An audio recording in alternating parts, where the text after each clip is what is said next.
beautiful, atmospheric remakes of obscure Nintendo franchises brimming with puzzle solving and exploration aren't exactly a dime a dozen, and yet people seem to be really sleeping on this classic of the genre. In this Nintendo Forecast, I'm going to give a spoiler-free dive into Another Code Recollection, find out about the developers, learn how cold business reality intersected with what seems to be a genuine passion project from its developers, and try to predict what the future holds for this ultra-niche Nintendo property. I admit, I thought I knew my Nintendo franchises pretty well, but Another Code was one that rang only the faintest of bells when it was announced last year. The original games released deep into the period of my life where I just didn't give that much time to video games, so it's been delightful discovering the franchise as new on Switch.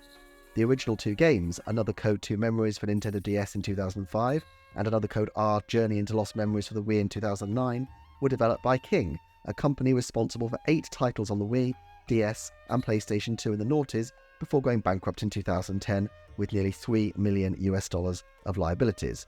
Oops. Its CEO, Takuya Miyagawa, landed on his feet at Arc System Works in a supervisory and technical role. He's not the director or producer of the new Switch title, but rather the technical director, with Arc System Works mainstay Tetsuro Shuji helming the project. Nevertheless, a lot of the same staff have carried over, such as director of the original game and character designer of the sequel, Taisuke Kanazaki, who is the art director on the new title and has, to my mind, done a fantastic job of creating a look that is both beautiful and mysterious. It's clear that he loves the franchise. His 2018 Patreon features art of Ashley among his other works. But with Cing long dead, who are the new devs on the block? Arc System Works has a pretty great history going back to classics like Ghouls and Ghosts and Battletoads on the Master System, but despite having partnered with Sega, Namco, Capcom, Konami, Atlas Atari, basically a who's who of big-name publishers, their nigh on 50-year history has never intersected with Nintendo. Until now. What changed? Information is scarce, but as well as digging through interviews, sales data and using a bit of joining the dots, I think we can make 2 safe assumptions to start us off. 1. Nintendo is explicitly reaching out to cultivate new development partnerships. It's only natural given the outsized success of the Switch that they want to leverage their classic franchises into new successes, especially as we enter an era where multimedia opportunities are a legion. Bringing back a property like Another Code squarely fits with that aspiration. 2. I suspect the interest came from the developers of Another Code, many of whom have found a new home at Artworks. As well as the aforementioned Taisuke Kanazaki, of particular note is Rika Suzuki, whose account of pitching the original Another Code games in a recent documentary linked to the top shows that the interest in Nintendo was relatively muted. In this interview, she makes clear that she was the one who assembled the proposal for the original Another Code 2 Memories game, and she notes after the release of the first game, a sequel was not an obvious next step. At the time, she explains, I felt there weren't many in Nintendo who were interested in the titles I created. Since the remake must surely have been at some point in development at the time of this interview, it suggests that some people at Nintendo may have had a fonder view of it now than then, but it's difficult to imagine a project like this coming together without a real passionate advocate. It's also worth noting that even the original Another Code wasn't purely a pitch. In an interview with the Nintendo official magazine, Rika Suzuki elaborates, we were aware that Nintendo had not done a game like this since the days of the NES in Japan. So, to tell the truth, when we first approached Nintendo, we had completely different proposals, and none of them were adventure games.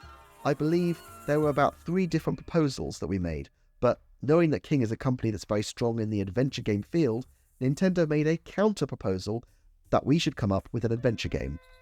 I think it was a really smart move from Nintendo to play to the strength of the dev team, but it also coincides with an interest in adventure games in recent years. Nevertheless, adventure games are challenging as a genre to monetize, as Shigeru Miyamoto explained in the Nintendo financial briefing in 2019.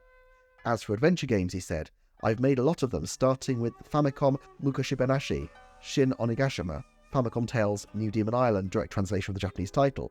But the environment for production is more demanding these days. Games are localized in 10 or more languages, so the cost of localizing the voicing and script for an adventure game, which generally has a great deal of text, is enormous. Plus, compared to an older gamer like me, I feel that younger gamers tend to have less of an interest in that genre. That said, adventure game mechanics are still fun, and Capcom's Ace Attorney series and Level 5's Professor Layton series make good use of them. So I don't give up hope yet, but please understand that it's challenging to actively make them for the mainstream market. Shin Onigashima, a classic NES title, was also shouted out by Satoru Shibata, Nintendo's senior executive officer, as a game he loved playing during the 2021 financial briefing Q&A. And of course, this is the second adventure game reprisal in recent times with Famicom Detective Club, perhaps the third if you count Detective Pikachu, which is broadly in the same category of narrative mystery. Although this might seem like a tiny afterthought title for a company that cleared 8-figure sales last year for both Mario Wonder and Zelda Tears of the Kingdom, and perhaps the fact that it's a remake with pre-existing translation work already completed went a long way to mitigating the costs for the Nintendo bean counters, it's clear that this is a fairly significant undertaking for Nintendo to publish a game like this. What's kind of curious then, is that Arc System Works seem to be almost completely ignoring it. They have quite a big Japanese YouTube channel where they promote loads of their projects regularly, but Another Code doesn't rate a mention. Their focus is very much on the games they're publishing, rather than Another Code, which is a remake for Nintendo to publish and seems, hate to say it, kind of an afterthought for them. All this considered, where do Ashley fans go from here? My guess is that Nintendo are unlikely to seek another partnership themselves, and Arc Systems are unlikely to offer it off their own devices. This is not a make or break franchise for either company, and the project originated as an external pitch, rather than, say, Famicom Detective Club, which was of course the brainchild of longtime Nintendo producer Yoshio Sakamoto, and so it had an advocate right at the heart of Nintendo. Still, the franchise clearly does capture the hearts of a number of the developers at Arc Systems, and I guess that if the Switch sales are sufficiently promising, there's a non-zero chance they might put a pitch together for a new original title in the series. But setting passion aside, it's going to come down to raw numbers, and since the response to Another Code has been quiet pace levels of muted, perhaps this memory will soon be forgotten again. Sales-wise, the game debuted at 6th in the Japanese eShop charts, just under Mario Wonder, while being 30th in France, 44th in Germany, 48th in Spain, 81st in Britain, and 51st in Belgium. These may not sound enormously impressive figures, and perhaps they aren't, but these aren't a million miles away from, say, Prince of Persia.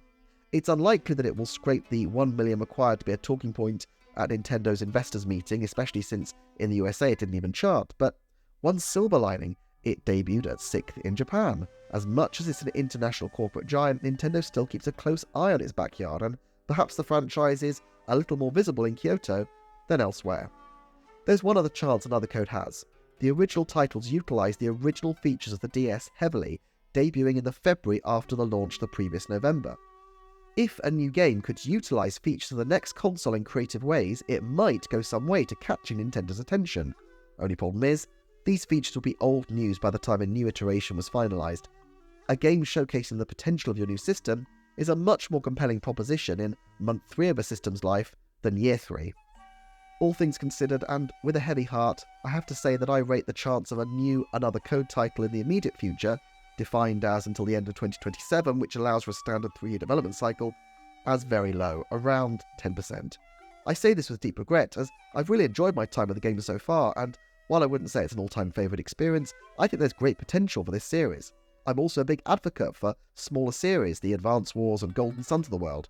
At the very least, though, it's been a joyous reprise of a series most people thought they would never see again, and perhaps some franchises don't need to be extended indefinitely, but they can simply remain a loved, happy recollection. Thank you so much for watching to the end. Please hit subscribe and click like and tell me your experiences with Another Code Recollection. I'll be back soon, so take care and stay cool.